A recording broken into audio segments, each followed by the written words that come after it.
Tribunus, dimanapun Anda berada, selamat pagi. Kembali bersama saya Rudi Raman dalam program Dare to be Awesome.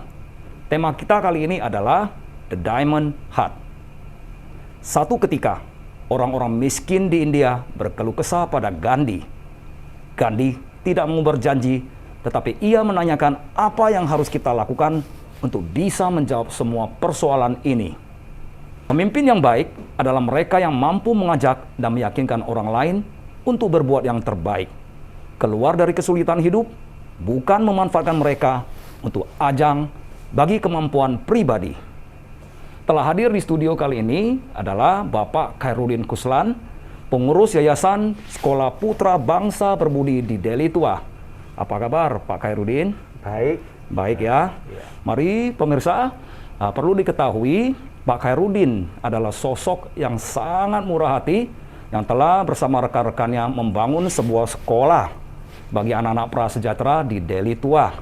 Dan di sana tidak ada biaya apapun yang dikenakan bagi siswa-siswinya.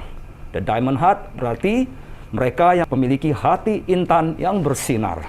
Baik, kita mulai ya. Pak, konon katanya Pak Khairuddin Kuslan ini putra seorang pengusaha. Dan seharusnya bersenang-senang. Tapi dulu aktif menjadi guru, dan sekarang juga sudah pengusaha. Mengapa mau menjadi guru, Pak? Ya, sesuai panggilan hati. Sesuai panggilan hati. Ya. Karena ya bisa mendidik anak menjadi baik itu suatu kebanggaan dan kepuasan hati. Gitu. Mendidik anak menjadi baik ya adalah satu kepuasan hati. Ya. Terus selama jadi guru itu apa sasarannya, Pak?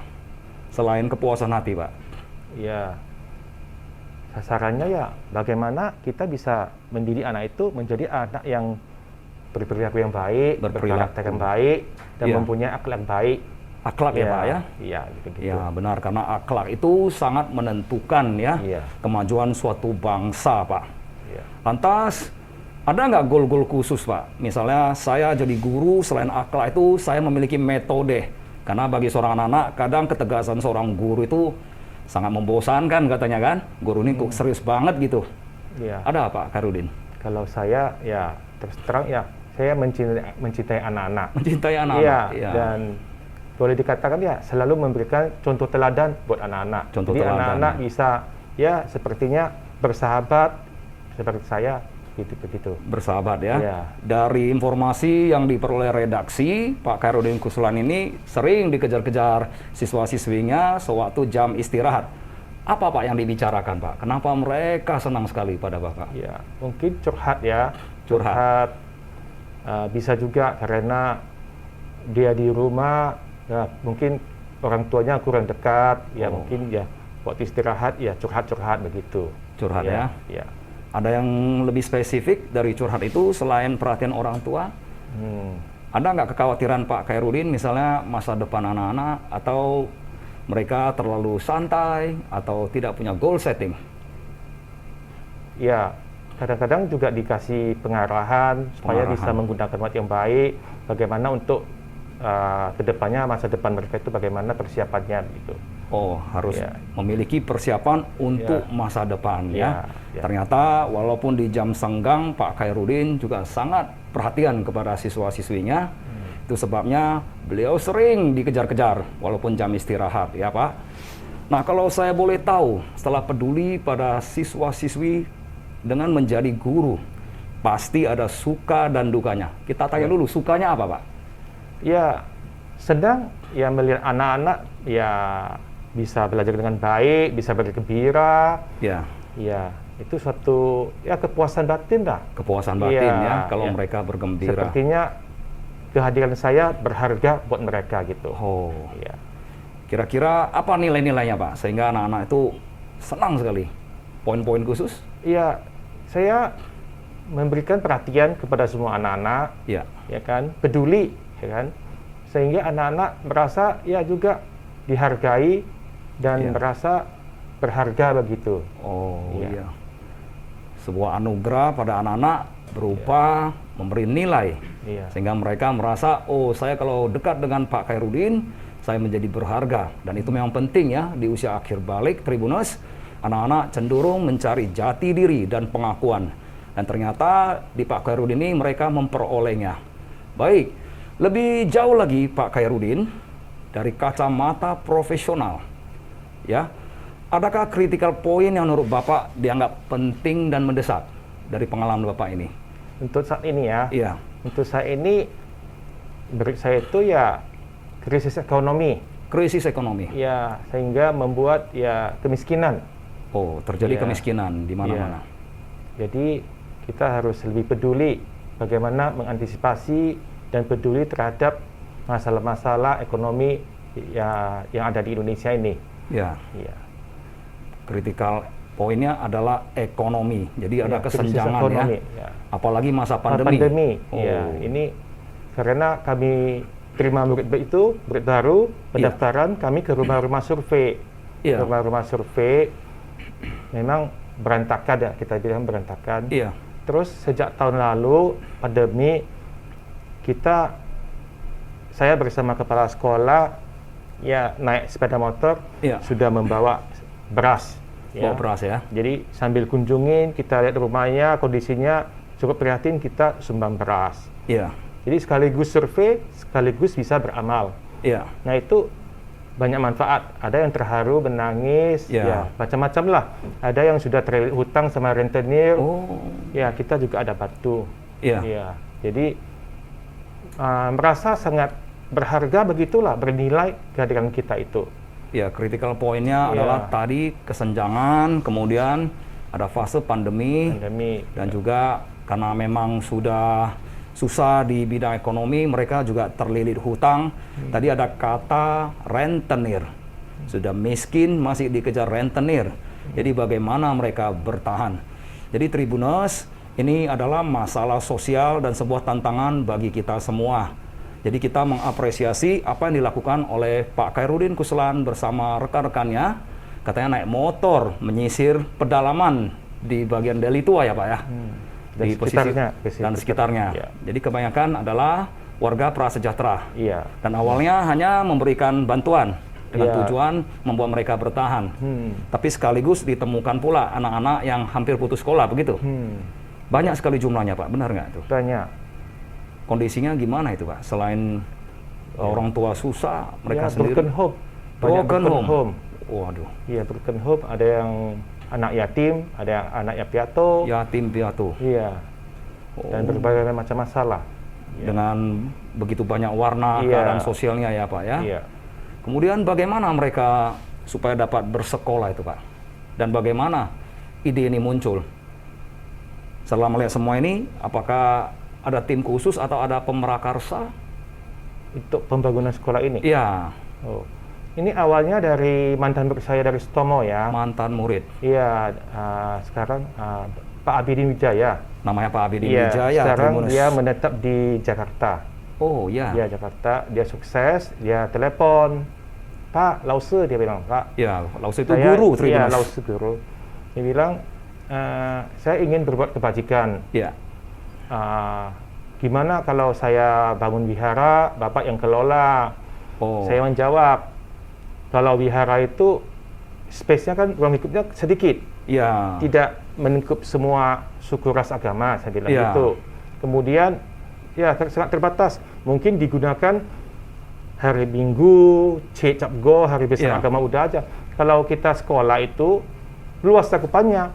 Senin sampai Minggu kita maksimalkan, bisa gunakan begitu. Jadi ya bagus. Ya, Lause Bapak yang coba carikan tanah, kita bangun sekolah sosial begitu. Oh, jadi Tribuners dari Pak Abidin ya, seorang pengusaha sukses, mantan murid Pak Khairuddin Kuslan. Jadi tadi dipertegas ya, ternyata Pak Abidin ini berbakti pada agamanya, ingin membangun rumah ibadah. Tapi oleh Pak Khairuddin Kuslan, wawasannya diperluas dengan mengatakan apabila kita membangun ruang rumah ibadah, skupnya mungkin kecil, hanya untuk umat Buddha.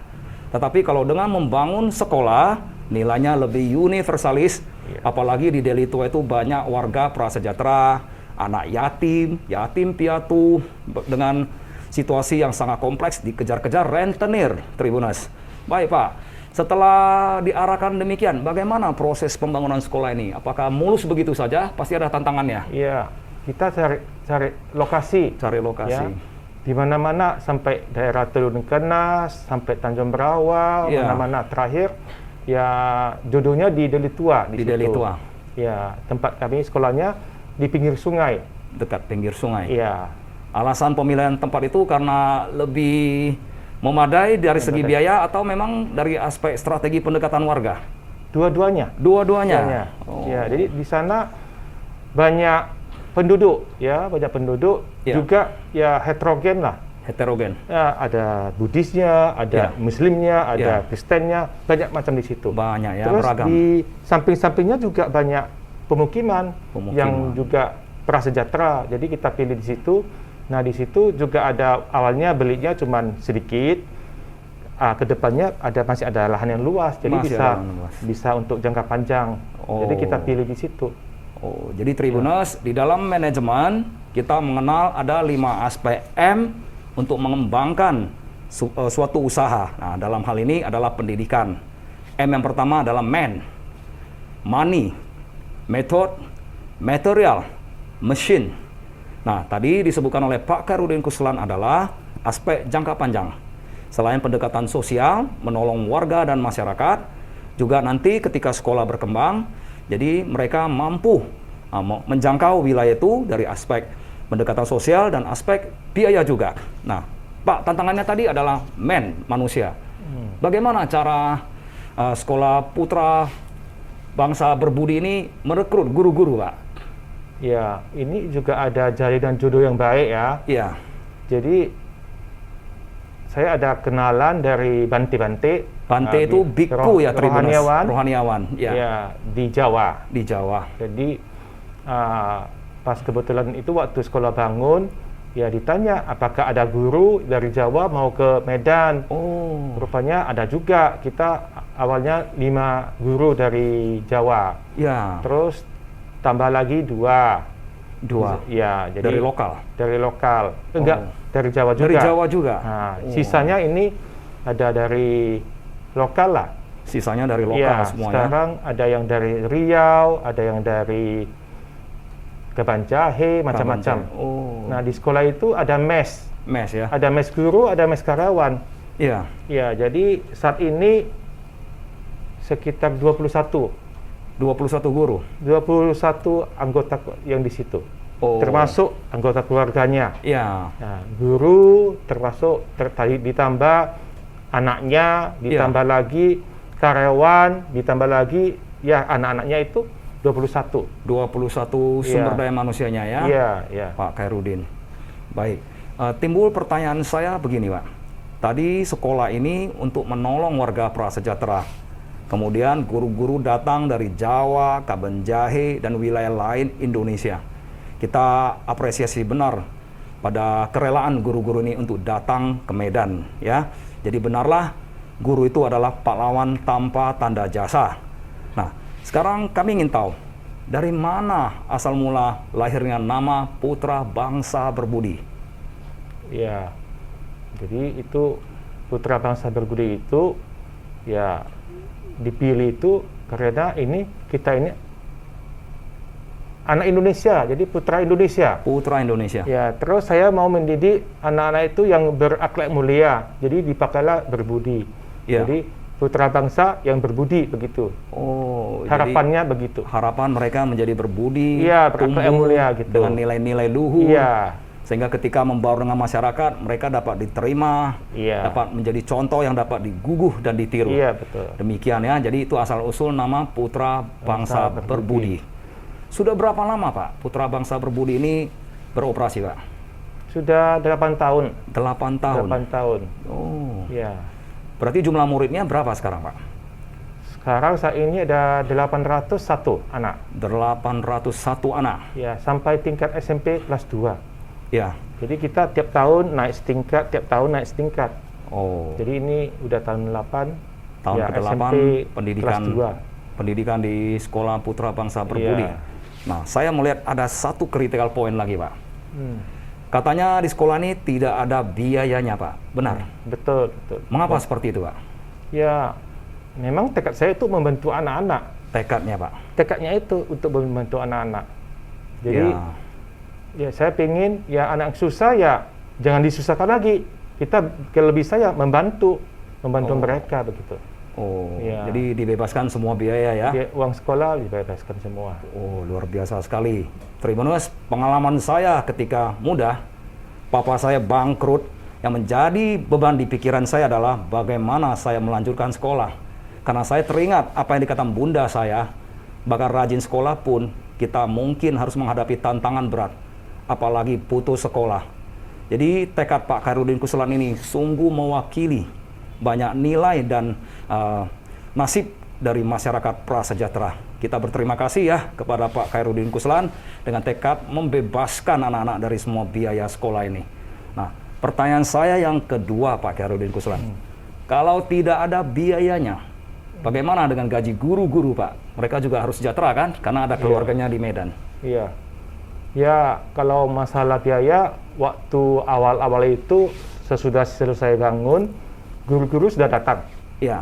Anak-anak belum ada. Iya. Jadi saya harus bayar biaya guru dengan kantong sendiri. Oh. Ya, jadi sesudah anak-anak datang, ya adalah donatur. Ya, keluarga, family, mantan murid, teman-teman, semuanya bisa membantu. Semuanya bisa membantu ya. Berarti ini dana patungan dari sumbangan masyarakat. Wah, luar biasa sekali Pak ya. Nah, berikutnya lagi Pak, tadi guru-guru dibayar dari gaji pemberian Pak Khairuddin dan bantuan rekan lainnya. Apakah mereka bahagia Pak? Ya, mereka sangat bahagia. Bahagia? Ya, kalau boleh dikatakan sekolah itu di daerah itu termasuk honor yang paling tinggi. Honor paling tinggi? Ya, kita juga ada banyak program untuk guru. Ya, jadi ada program untuk pandemi ini kan.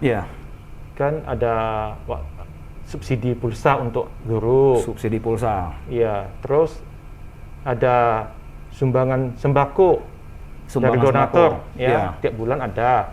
Terus saat ini ada sumbangan makan siang. Makan siang. Ya, untuk hari Senin. Ini awalnya kita tes dulu hari Senin ada donatur setiap Senin dana makanan untuk 35 guru dan karyawan. Oh, luar biasa sekali. Jadi udah ada yang antriannya sampai bulan Maret saya lihat. Sampai bulan Maret. Waduh, kita berterima kasih pada masyarakat. Untuk Senin nanti mungkin bisa muncul lagi yang untuk hari Selasa. Jadi guru-guru pun merasa dihargai betul. Oh, jadi mereka bisa fokus untuk mencerdaskan anak-anak begitu. Ya, kalau boleh tahu, sampai sejauh ini apa prestasi luar biasa anak-anak kita, Pak Khairuddin Kuslan? Kalau prestasinya untuk akademis saya tidak gitu perhatikan ya. Tapi aspeknya kita rasa hormat itu. Rasa hormat. Hormat kepada orang tua, kepada guru. Ya, itu yang kita nampak saat ini. Nampak ya, karakter buildingnya ya. Jadi membentuk karakter sopan bagi anak-anak didik. Ya. Saya masih ingat sebuah rumus Tribuners ya. Andaikan A sama dengan 1, B sama dengan 2, dan seterusnya hingga sampai Z. Kalau kita mengakumulasi nilai SMART, mungkin nilainya hanya 70 sekian. Kemudian work hard juga lebih kurang nilainya seperti itu. Tapi kalau kita akumulasi nilai attitude, ternyata nilainya adalah 100. Di masyarakat, banyak sekali orang-orang yang berkompeten, tapi mereka kalah di etika dan nilai-nilai budi pekerti. Jadi benarlah apa yang dilakukan oleh tim Pak Khairuddin Kuslan di Sekolah Putra Bangsa Berbudi, penekanan pada aspek etika atau attitude. Baik, selanjutnya Pak, apakah ada goal setting secara jangka panjang selain budi pekerti? Dan ada nggak nilai-nilai tambahan untuk anak-anak ini? Bagaimana mereka bisa menghadapi tantangan milenium yang kelihatannya memang sangat pesat di masyarakat? Silakan Pak. Kita ini kan sampai kelas 2 SMP saat ini. Ya, nanti kita ada buka SMK. SMK, bukan SMA. Karena di sana kan kita bilang anak-anak dari keluarga prasejahtera. Kalau kita kasih sekolah SMA, kalau dia tak bisa lanjut kuliah, susah juga. Benar. Mau kerja nanti mungkin kerjanya mungkin kelas rendahan. Kelas rendahan karena keterampilannya terbatas. Ya, jadi kita buat sekolah menengah kejuruan. Kejuruan apa Pak? Kita rencana saat ini yang pertama itu kesehatan. Kesehatan. Iya, kesehatan. yang kedua itu komputer. Komputer. Jadi anak-anak bisa, sekarang kan zaman komputer, sudah canggih, bagian IT, jadi kita juga ada jurusan komputernya, di samping itu ada kesehatan, bagaimana untuk peningkatan kesehatan masyarakat itu. Iya. Oh, demikian ya Pak Khairuddin. Iya. Berarti ada 2 jurusan yang disebut sebagai SMK Kesehatan dan SMK Komputer. Iya, betul. Mengapa 2 jurusan itu Pak, tidak yang lain-lain? Ya, saya nilai ya karena kesehatan itu penting. Penting ya. Ya, banyak masih masyarakat Indonesia itu belum paham pentingnya kesehatan Dan sanitasi khususnya. Ya, kita ingin ya mendidik anak-anak itu ya untuk mengerti kesehatan nanti ke depan dan harinya. mereka juga lebih cepat berkarir nantinya. Iya, iya. Dan kalau komputer Pak? Komputer ini udah zaman komputer, jadi siap itu orang itu bisa langsung bisa mungkin kerja, berkarir, seperti itu. Nah, timbul tanda tanya saya Pak. Sekolah ini kan bersumber dari dukungan masyarakat. Tidak ada anggaran khususnya Pak. Tadi ada katanya kejuruan komputer. Bagaimana penyelenggaraan teknologi komputer ini Pak? Apakah sudah ada dipersiapkan dananya atau masih membutuhkan bantuan? Ya, ini masih perencanaan. Untuk dananya, ya memang saya belum dapat, tapi saya yakin nanti banyak pihak-pihak yang ingin ya memberikan kontribusi kepada sekolah ini. Termasuk Tribuners, jika Anda mendengar berita ini, semoga Sekolah Putra Bangsa Berbudi dapat didukung. Karena mereka berencana membantu anak-anak selain berbudi pekerti, juga memiliki bekal di hari nanti, dan mereka dapat cepat berkarir. Baik, setelah keyakinan demikian luar biasa, bahwasannya masyarakat akan membantu. Nah, mengenai program-programnya dan SDM-nya apakah sudah ada Pak? Ya, SDM-nya nanti kita akan usahakan supaya dapat. Supaya dapat? Iya. Nah, dicari di mana-mana Pak ya? Iya. Oke, baik.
Sekarang tiba pada satu pertanyaan setelah semua ini.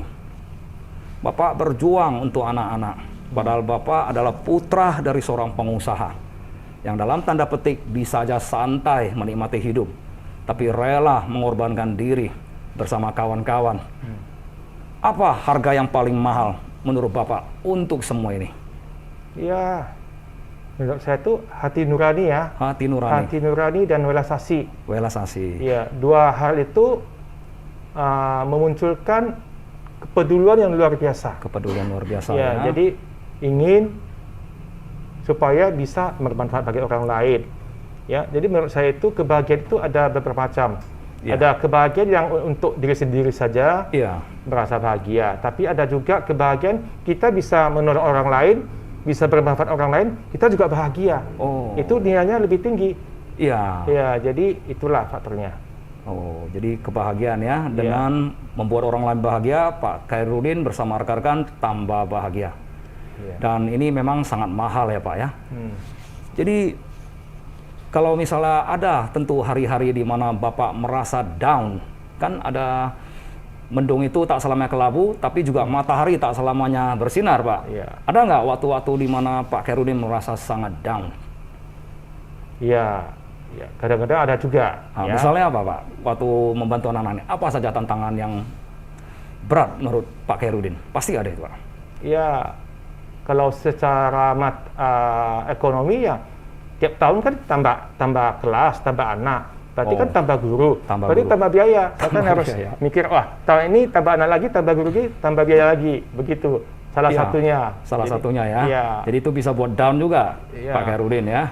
Tantangan ini harus dipikirkan solusinya ya. Jadi Tribuners, ini sungguh menyentuh hati sekali. Jadi mengutip sebuah peribahasa mengatakan, ketika Anda berbicara tentang keunggulan diri Anda, materi yang Anda miliki, jam tangan, rumah, prestasi, itu semua tentang diri Anda. Orang tidak akan peduli sampai Anda menunjukkan perhatian pada mereka. Jadi lihat, tadi sebuah tantangan yang kadang-kadang membuat Pak Khairuddin Kuslan down, ya merasa juga ada gentar di hatinya ketika kenaikan kelas setiap tahun.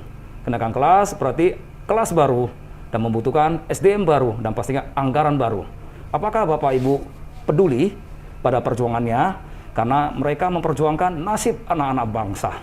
Baik, sebagai penutup, Pak Khairuddin, saya ingin tanya, apakah ada hal khusus yang ingin disampaikan kepada masyarakat? Ada enggak? Ya, yang ingin saya sampaikan itu ya supaya semuanya mempunyai kepedulian kepada sesama. Ya, kepedulian, apalagi sekarang krisis ekonomi, pandemi sudah hampir 2 tahun. Ya. Jadi banyak sekali masyarakat yang sudah susah. Ya, jadi butuh pertolongan kita. Ya, jadi kita bisa bantu dengan 4 hal ya, bisa dengan uang dan materi, bisa dengan waktu, bisa dengan tenaga, bisa dengan pikiran. Jadi kalau kita bisa peduli, bersumbangsi, otomatis bisa meringankan banyak masyarakat. Beban masyarakat. Iya. Oke, demikian yang disampaikan oleh Pak Khairuddin Kuslan. Kembali kami menginformasikan Sekolah Putra Bangsa Berbudi ini sampai hari ini telah memiliki 801 siswa dan terletak di wilayah Deli Tuah, Bapak Ibu. Dan sekolah ini sama sekali tidak memungut biaya apapun dari mereka dan kebanyakan guru-gurunya berasal dari luar Medan. Jika Tribuners Bapak Ibu semua merasa terpanggil, silakan mendekatkan diri untuk turut mendukung Sekolah Putra Bangsa Berbudi. Jadi perhatian yang kita berikan ini dapat turut serta meringankan beban masyarakat. Kami mewakili masyarakat tentu sangat berterima kasih atas perjuangan Pak Khairuddin Kuslan bersama rekan-rekannya. Harapan kami dimanapun Bapak Ibu berada, ketuklah pintu hati ini, berikanlah kepedulian. Mereka telah peduli, telah berjuang, telah mengambil keputusan. Bagaimana dengan Anda Bapak Ibu? Demikian ya D2B Usam kali ini yang membahas tentang The Diamond Heart. Semoga ini bermanfaat. Sampai jumpa di event berikutnya. Terima kasih.